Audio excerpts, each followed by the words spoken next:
Before we begin, I want you to imagine this. No heating, no winter coat, no guaranteed food, only cold. Today we won't talk about kings or wars, but about humanity's oldest enemy. We will talk about winter, not the winter of postcards with fluffy snow and Christmas carols. No, we are going to talk about the ancient winter. Winter as a hungry deity that descends from the mountains to devour the weak. The real Game of Thrones, where the throne is a miserable corner by a dying fire and the game is simply not to freeze to death before dawn. Do you think you're prepared? Put on your only woolen cloak. The night is long, and winter is coming. You are a peasant in Northern Europe around the year 1200. Your life is already hard, but summer at least offered the illusion of abundance. Now the sun is a pale memory, a watery disk that barely peeks over the horizon before disappearing again. Winter doesn't begin with the first snowfall. It begins much earlier, with the panic of the harvest. Your entire year, all your effort is reduced to those few months of gathering. The harvest was good. Congratulations. You might have enough not to starve. It rained too much. There was a drought, a plague of locusts. Tough luck. Winter does not forgive poor results. Now you are in your hut. It's a single-room structure with wattle and daub walls and a thatched roof that leaks. You share this space not only with your wife and children, but also with your most valuable animals. Yes, the cow and the chickens sleep inside with you, not out of affection, but for pragmatism. Their body heat is an extra source of warmth. And if you leave them outside in the morning, you'll find statues of ice. The smell is indescribable, a mixture of smoke, human sweat, damp straw, and the pungent aroma of animal manure. But you don't care. The stench is a small price to pay for the warmth. And then there is the hunger. A deep, chronic hunger that settles in your bones. Your reserves are scarce. Food is rationed with cruel precision. Breakfast is a slice of hard black bread made with rye or barley, often mixed with sawdust or tree bark to make it last longer. You dip it in a little watery ale, not for pleasure, but just to be able to chew it. Dinner, if you're lucky, is a pottage, the same pottage that has been simmering over the hearth for weeks. Every day, something new is added to it. A few roots you've managed to dig out of the frozen ground, a handful of dried peas, maybe a thumb-sized piece of salt meat that you chew slowly so the flavor lasts.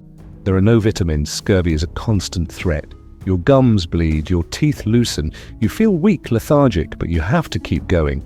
You have to chop wood, take care of the animals, repair tools.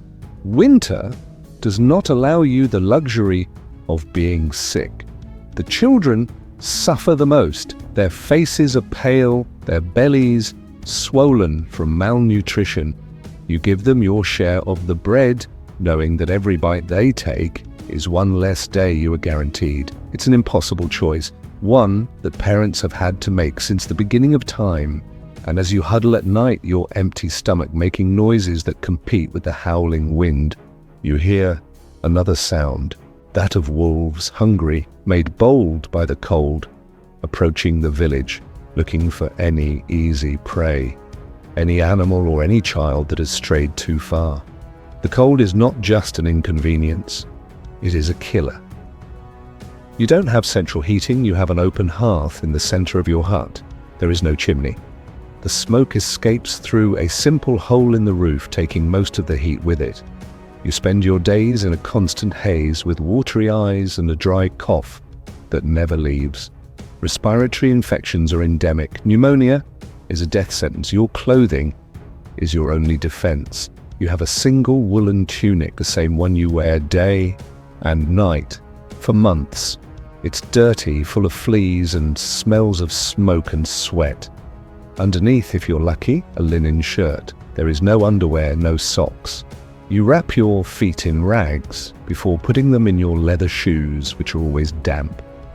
Chilblains and frostbite are a part of life. Your fingers and ears are perpetually bruised, swollen, and painful. Losing a toe to the cold isn't a tragedy, it's a Tuesday. You sleep with your whole family huddled together under a single heavy wool blanket, sharing body heat as a last desperate resort. You wake up in the night not from a bad dream, but because the cold has crept under the blanket and awakened you with a shiver that shakes you to your soul. And the water is an enemy. The village well is frozen. Every day you have to go with an axe to break the ice and pull out buckets of icy water that instantly numb your hands. Washing is an unthinkable luxury, not only because the water is frozen, but because the medical theory of the time says that opening your pores with water makes you vulnerable to disease, so you live in a layer of your own filth that ironically might act as an extra layer of insulation. Winter doesn't just attack your body, it attacks your mind. The days are short, the nights endless. The darkness is almost total, broken only by the flickering light of the fire or a simple tallow candle if you can afford it. The world shrinks. Your universe is reduced to the four walls of your smoky hut. There are no books for most people. There is no entertainment beyond the old stories your grandfather tells over and over, his hoarse voice competing with the wind. Boredom is a disease in itself, a monotony that can lead to despair, to cabin fever. Family disputes are magnified in the confined space. The cry of a baby, the cough of an old man, the simple fact of being trapped with the same people day after day can wear nerves raw.